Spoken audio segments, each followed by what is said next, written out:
ये प्रेरणादायक कहानी है एक बूढ़े आदमी की। ऐसा बूढ़ा आदमी जो अपने बुढ़ापे में अपने बेटी और बेटों के द्वारा ठुकराए जाने पर अपने लिए 2 वक्त की रोटी तक जुटाने में कठिनाई महसूस करता है। फिर भी वो हिम्मत करके होलसेल की दुकान से अपने पास पड़े चंद रुपयों की पेनें खरीदता है और बस स्टॉप पर जाकर एक जगह बैठकर उन्हें बेचने की कोशिश करता है। बूढ़ा आदमी दिन भर पेन बेचते बेचते थक जाता है, लेकिन उसकी ज्यादा पेन नहीं बिकती। फिर वो उसी जगह सो जाता है जिस जगह वो बैठकर पेनें बेच रहा था। बूढ़ा जहां सोया था वहीं पर अपना पेन का कटोरा भी रखा होता है। बूढ़े को ऐसी अवस्था में सोते हुए देख आते जाते लोगों को उस पर दया आती है और वह उसके कटोरे में पैसा डालना शुरू कर देते हैं। जब बूढ़ा जागता है तो देखता है कि उसकी पेन एक भी नहीं कम हुई और उसके कटोरे में काफी सारे पैसा जमा है। वो समझ जाता है कि लोगों ने उसको भीख देना शुरू कर दिया है।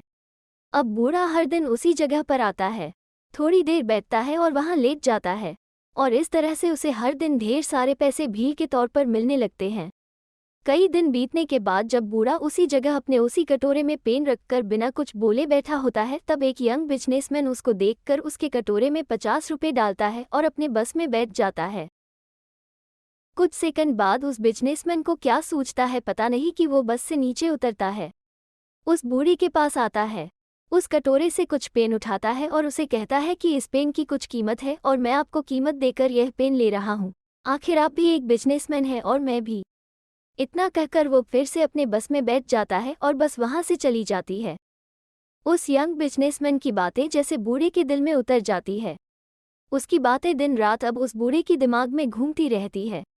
2 साल बीत जाते हैं। एक दिन वो यंग बिजनेसमैन एक जगह पर उस बूढ़े को दिखता है। बूढ़ा आदमी उसके पास जाता है और उसे कहता है, आपने मुझे पहचाना? शायद आप भूल गए होंगे, लेकिन मुझे आप अच्छे से याद हो। बिजनेसमैन कहता है, आपके याद दिलाने पर मुझे थोड़ा थोड़ा याद आ रहा है। शायद आप वही बूढ़े आदमी हैं जो कभी उस बस स्टॉप पर बैठकर भीख मांगा करते थे। लेकिन आज तो आपका अंदाज ही कुछ बदला हुआ है। आप सूट बूट में टाई पहनकर यहाँ क्या कर रहे हैं? बूढ़ा आदमी उस यंग बिजनेसमैन को धन्यवाद देते हुए कहता है कि आप नहीं जानते आपने उस एक मुलाकात में मुझ पर कितना उपकार किया है। यंग बिजनेसमैन को कुछ समझ में नहीं आता, क्योंकि उसके हिसाब से उसने ऐसा कोई भी काम नहीं किया था जिसके लिए उसे धन्यवाद दिया जाए। बूढ़ा आगे बताते हुए कहता है, मैं आपको पूरी बात बताता हूँ। उस दिन जब आपने मुझ पर दया ना दिखाते हुए अपने पैसों के बदले मेरे कटोरे से पेन उठाए और जो शब्द आपने मुझसे कहे कि पेन की भी कीमत है और आपकी तरह मैं भी एक व्यापारी, इन शब्दों ने मेरे दिल दिमाग पर आंदोलन कर दिया।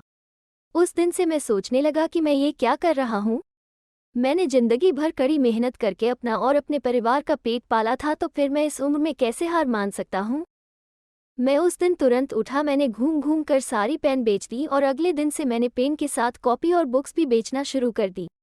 मैंने शुरू के 6 महीने काफ़ी मेहनत की और अपने बेचने की चीज़ें बढ़ाता गया, और सिर्फ 6 महीने में मैंने स्टेशनरी की दुकान डाल दी। मेरे अंदर जो मेहनत करने की लगन आपने पैदा की थी, उसकी वजह से मैं इतने पर ही नहीं रुका। मैं स्टेशनरी में भी काफ़ी मेहनत करता था और मैंने कई सारी स्टेशनरियाँ खोल ली और आज मैं शहर का सबसे बड़ा स्टेशनरी का थोक व्यापारी हूँ। उस यंग बिजनेसमैन को उस बूढ़े आदमी की सफलता देखकर बहुत खुशी हुई। उसने बूढ़े आदमी को गले से लगा लिया और उसे कांग्रेचुलेशन कहा। दोस्तों, दुनिया क्या सोचती है इससे कुछ भी फर्क नहीं पड़ता है। फर्क पड़ता है आप अपने बारे में क्या सोचते हो। अगर आप अपने आप को कमज़ोर मानते हो जाते हो।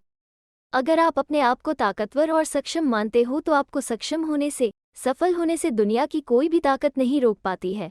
दोस्तों, छोटी सी यह प्रेरणादायक कहानी हमें ये छोटा सा लेकिन बहुत महत्वपूर्ण पाठ पढ़ा कर जा रही है कि सोच बदलो तो दुनिया बदल जाएगी।